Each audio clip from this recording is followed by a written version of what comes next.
구약성경 203페이지 민수기 6장 1절부터 12절 말씀, 제가 봉독하고 마지막 절 합독하겠습니다. 여호와께서 모세에게 말씀하여 이르시되 이스라엘 자손에게 절하여 그들에게 이르라.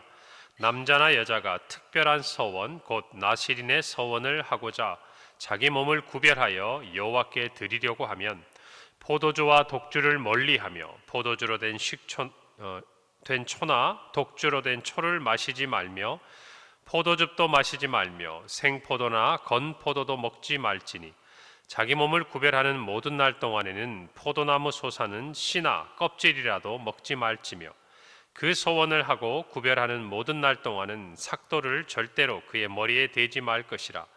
자기 몸을 구별하여 여호와께 드리는 날이 차기까지 그는 거룩한즉 그의 머리털을 길게 자라게 할 것이며 자기 몸을 구별하여 여호와께 드리는 모든 날 동안은 시체를 가까이 하지 말 것이요 그의 부모 형제 자매가 죽은 때에라도 그로 말미암아 몸을 더럽히지 말 것이니 이는 자기 몸을 구별하여 하나님께 드리는 표가 그의 머리에 있음이라. 자기의 몸을 구별하는 모든 날 동안 그는 여호와께 거룩한 자니라. 누가 갑자기 그 곁에서 죽어서 스스로 구별한 자의 머리를 더럽히면 그의 몸을 정결하게 하는 날에 머리를 밀 것이니 곧 7째 날에 밀 것이며 8째 날에 산비둘기 2마리나 집비둘기 새끼 2마리를 가지고 회막문에 와서 제사장에게 줄 것이요 제사장은 그 하나를 속죄제물로 하나를 번제물로 드려서 그의 시체로 말미암아 얻은 죄를 속하고 또 그는 그날에 그의 머리를 성결하게 할 것이며, 함께 읽습니다. 자기 몸을 구별하여 여호와께 드릴 날을 새로 정하고 1년 된 순양을 가져다가 속건제물로 드릴지니라. 자기 몸을 구별할 때에 그의 몸을 더럽혔은즉 지나간 기간은 무효니라. 아멘. 오늘 말씀은 나실인의 법에 대해서 하나님께서 모세에게 주신 말씀을 나타내고 있습니다. 하나님께서 모세에게 이 나실인의 법에 대해서 말씀하실 때 이 나실인은 구별하다 또 바치다 라는 의미를 가진 나자르라는 단어에서 나온 단어입니다. 의미를 가진 나자르에서 나온 단어예요.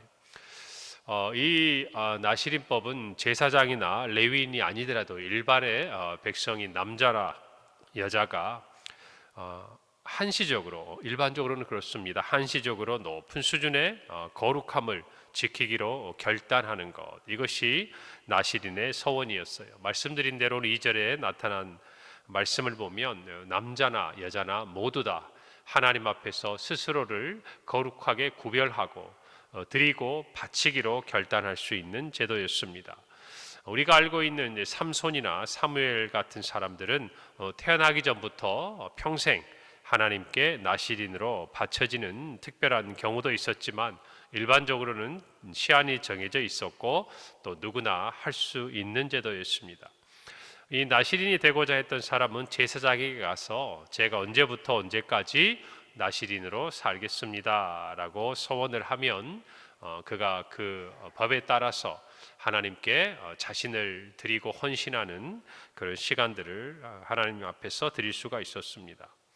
이와 같은 나실인의 목적은 무엇일까? 그것은 하나님 앞에 특별히 자신을 드리기로 헌신하고 또 힘썼던 그와 같은 사람들의 모습을 통해서 이제 이스라엘 백성 전체가 어떻게 하나님 앞에서 거룩하고 또 구별되게 살아야 할 것인가, 그와 같은 부분들을 본을 보이는 모습이었음을 저와 여러분은 알 수가 있습니다. 오늘 성경에 보면 나실인에 있어서 지켜야 할 큰 3가지가 하나 있는데, 첫 번째는 나실인은 자기 몸을 하나님께 바친 사람으로 술과 독주를 멀리하고 또 포도는 가공한 것이라도 먹을 수가 없었습니다. 오늘 3절에서 4절을 보면 포도주와 독주를 멀리하며 포도주로 된 초나 독주로 된 초를 마시지 말며 포도즙도 마시지 말며 생포도나 건포도도 먹지 말지니 자기 몸을 구별하는 모든 날 동안에는 포도나무 솟아는 씨나 껍질이라도 먹지 말라라고 하나님이 말씀하셨어요. 오늘 성경에 있는 대로 나실인은 포도주뿐만 아니라 특히 독한 포도주의 어떤 독주, 그리고 그 포도주를 아주 약하게 발효시킨 초나, 그리고 거기에서 나타난 모든 것들을 말리든지 바로 먹든지 그 소산을 먹지 말아서 자신의 몸을 구별하라고 하나님은 말씀하셨어요. 무슨 뜻일까요? 포도주나 독주를 멀리함으로 하나님 앞에 늘 맑은 정신과 또 마음과 또 절제할 수 있는 힘을 간직함으로 인해서 하나님 앞에 자신이 구별되었음을 잊지 말라는 의미죠. 좀 더 생각해 본다면 이와 같은 하나님의 말씀의 또 다른 의미는 이 술이라고 우리가 생각할 때 떠올릴 수 있는 모든 육체적인 어떤 유혹, 쾌락 이런 것들을 멀리하는 것을 의미하는 겁니다. 여러분, 이스라엘 백성들에게 있어서 또 그 시대에 고대 근동 지역에 살던 사람들에게 있어서 포도주는 무엇인가? 첫째는 풍요의 상징이었어요. 그렇기 때문에 포도주가 많이 있고 백성들이 포도나무 아래에서 이 포도주를 마시고 있다라는 의미는 그 해에 하나님께서 그 땅에 복을 주셔서 풍요로운 소산이 많이 맺혀 있다. 그래서 잔칫날에, 결혼식 날에 빠지지 않는 게 뭐죠? 포도주였어요, 그들에게. 그렇기 때문에 포도주를 마신다는 것은 그들의 마음속에 큰 기쁨이 있고 축제의 날에, 그리고 풍요를 상징하는 의미들을 가지고 있었어요. 그런데 하나님이 그것을 금하셨다. 어떤 의미가 있겠습니까? 그것은 자신의 모든 기쁨, 또 최고의 어떤 풍요로움, 최고의 만족, 그 모든 것이 오직 세상의 그 어떤 것이 아니라 하나님께만 있다라는 것을 하나님께서 나타내도록 이 포도주를 멀리하라라고 말씀하셨다는 것입니다. 나실인, 결국 내 몸이고 내 삶이고 또 나에게 주어진 시간이지만 그것을 하나님께 바치겠다. 그리고 하나님께 거룩하게 구별되게 드리겠다라고 고백하는 이 모든 제도는 어쩌면 오늘을 살아가는 성도들의 삶을 가리킨다고 우리는 생각할 수 있어요. 우리는 우리에게 주신 하나님의 삶을 선물로 받았습니다. 그러나 우리는 분명히 고백하게 되는 것이죠. 우리는 하나님의 자녀라는 것입니다. 하나님의 소유된 백성이라는 것입니다. 그렇기 때문에 저와 여러분의 기쁨의 근원은 우리들의 삶의 어떤 풍요로움이나 세상의 그 어떤 것들이 있지 않다라는 것을 저와 여러분은 분명히 고백해야 돼요. 우리가 예수 그리스도보다, 그리고 하나님보다 더 귀한 것은 없다라는 것. 더 내 삶에 기쁨이 없다라는 것은 어떻게 표현하겠습니까? 이 세상의 쾌락보다 하나님이 더 나에게 기쁨이고 귀하고 그리고 소중한 분이라는 것을 우리의 삶으로 나타내는 것이 뭐가 있겠습니까? 오직 하나님만이 우리의 삶의 기쁨인 것을 드러내는 단적인 우리의 삶의 모습은 세상의 육체적인 쾌락보다 하나님과 가까이 하고 하나님과 교제하는 것, 그것을 즐거워하는 것 아니겠습니까? 하나님이 미워하시는 세상의 어떤 유혹이나 세상의 어떤 것들보다 하나님의 말씀대로 살고 하나님의 그 말씀을 따르고 순종하고 준행하는 것을 기뻐하는 것이 하나님께로부터 구별된 하나님의 자녀들, 하나님께로부터 난 자들인 저와 여러분의 삶의 모습이어야 한다는 것이죠.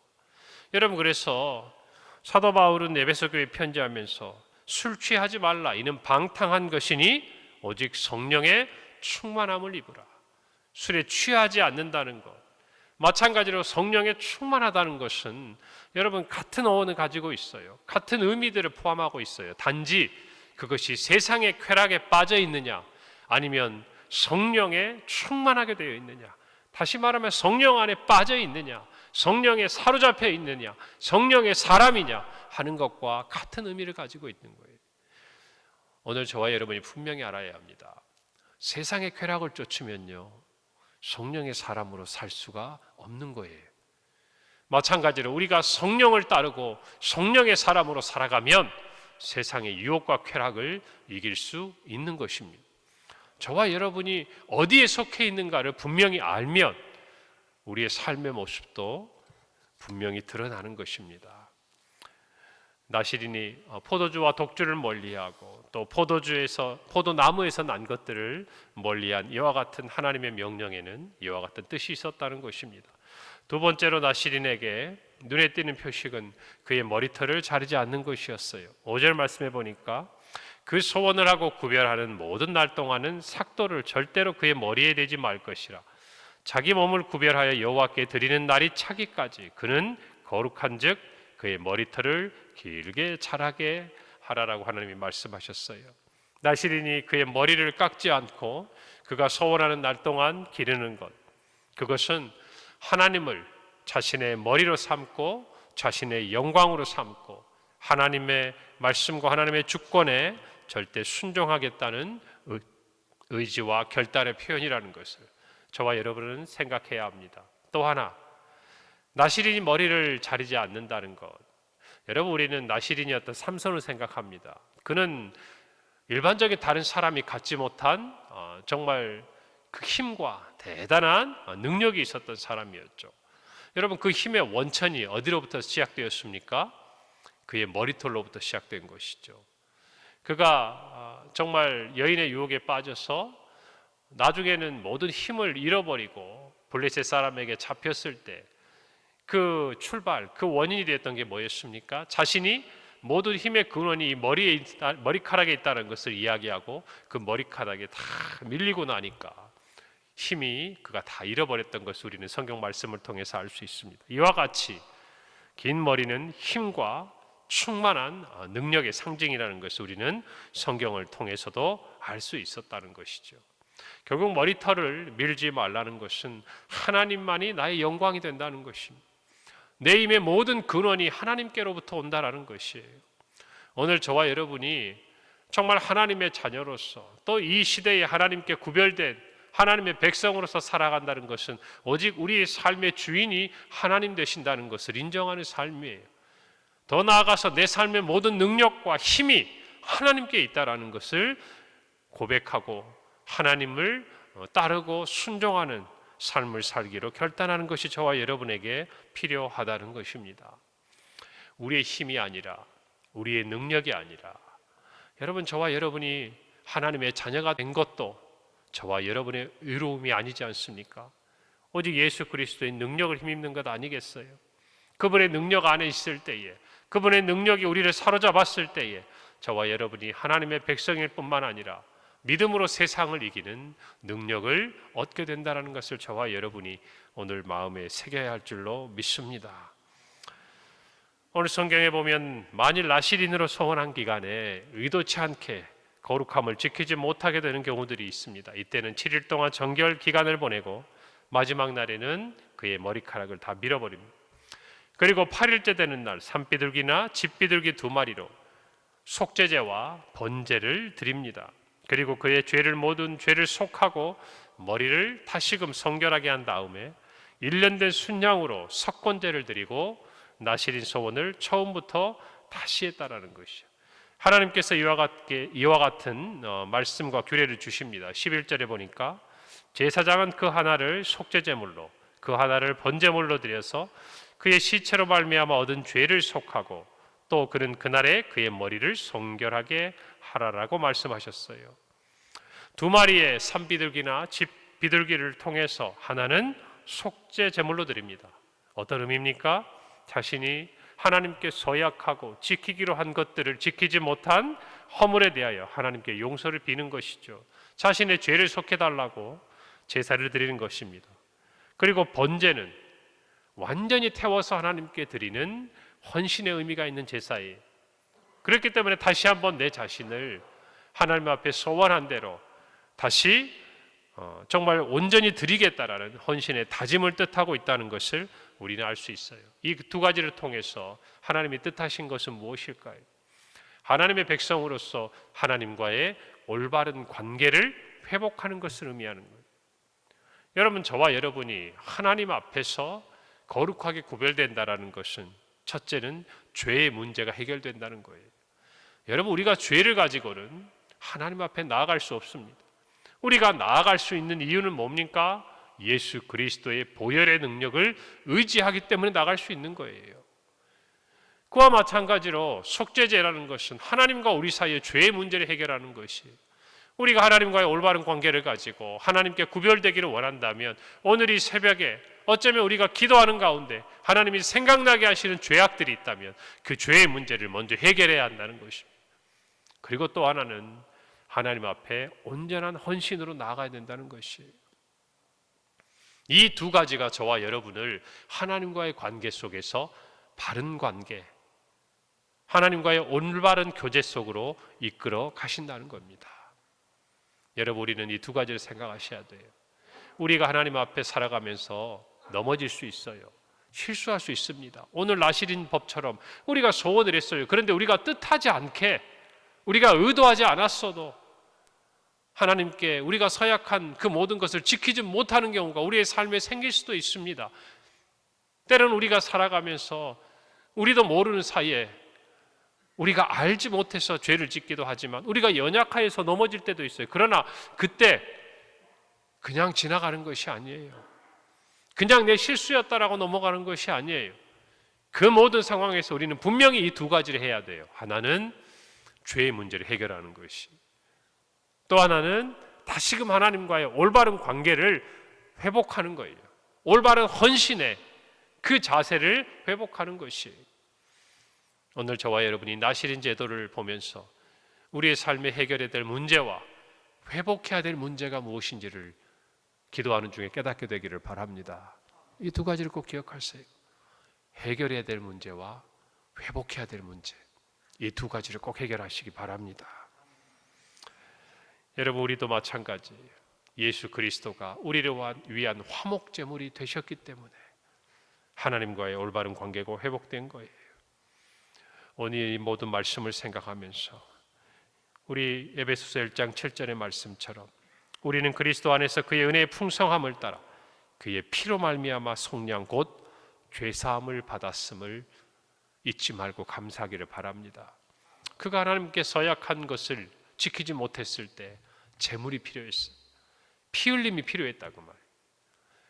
우리가 하나님 앞에 범죄하였을 때 예수 그리스도께서 우리를 위하여 죽으심으로 그 보혈의 능력을 힘입어 저와 여러분은 다시금 새 것이 되었습니다.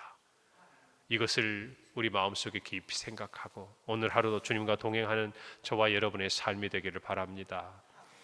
세 번째로 시체를 가까이 하지 않는 것이었어요. 여러분, 나시리는 정한 기간 중에 가장 소중한 가족이라 할지라도 시체와는 접촉해서는 안 되었습니다. 왜 그렇습니까? 시체는 죽음을 의미하잖아요. 죽음은 곧 죄악이 빚어낸 결과이기 때문이에요. 로마서 6장 23절에 죄의 삭은 사망이다라고 말합니다. 여러분, 하나님은 왜 인간의 가장 기본적인 윤리마저 금지시키셨을까? 부모와 형제와 자매가 죽었는데 여러분, 정말 그 곁에서 시체와 접촉하지 말라는 주님의 말씀, 하나님의 말씀은 언뜻 이해가 되지 않는지 몰라요. 여러분, 그러나 우리는 분명히 알아야 합니다. 하나님께 헌신된 사람들, 하나님 앞에서 예수 그리스도를 믿음으로 말미암아 구원받은 저와 여러분은 우리의 자신뿐 아니라 우리의 부모 형제보다 우리의 목숨을 다해 힘을 다해 성품과 뜻을 다해 하나님을 사랑하는 것이 첫째입니다. 하나님께서 그와 같은 부모 형제를 외면하라고 말씀하신 게 아니에요. 우리의 삶의 가장 우선순위가 어디에 있는지를 발견하라는 것입니다. 그리고 그것은 충돌하는 것이 아니라 온전해지는 것이에요. 하나님을 사랑하는 사람, 우리 예수님을 보세요. 마지막 십자가의 죽음의 순간까지 사랑하는 제자에게 어머님을 부탁하시잖아요. 우리 모두가 이 말씀의 진정한 뜻이 무엇인지를 알고 하나님을 사랑하고 이웃을 사랑하며 하나님의 자녀로 구별된 자로 살아가는 성도의 삶을 사시기를 간절히 바랍니다. 기도하겠습니다. 하나님 은혜를 감사합니다. 오늘 나시린의 법을 통해서 이 시대를 살아가는 하나님이 구별하신 하나님께로 난 자들인 성도들의 삶이 어떠해야 하는지를 알게 하시고 세상의 기쁨이 아니라 오직 하나님이 나의 기쁨이 되시고 정말 하나님이 나의 영광이 되시며 주인이 되시고 그리고 죄로부터 정말 멀어져 피 흘리기까지 싸우며 예수 그리스도의 보혈의 능력을 힘입는 그리하여 믿음의 승리를 가져오는 오늘 하루의 삶이요 우리의 평생의 삶이 되도록 사랑하는 모든 성도들에게 은혜를 베풀어 주옵소서. 예수님의 이름으로 기도합니다. 아멘.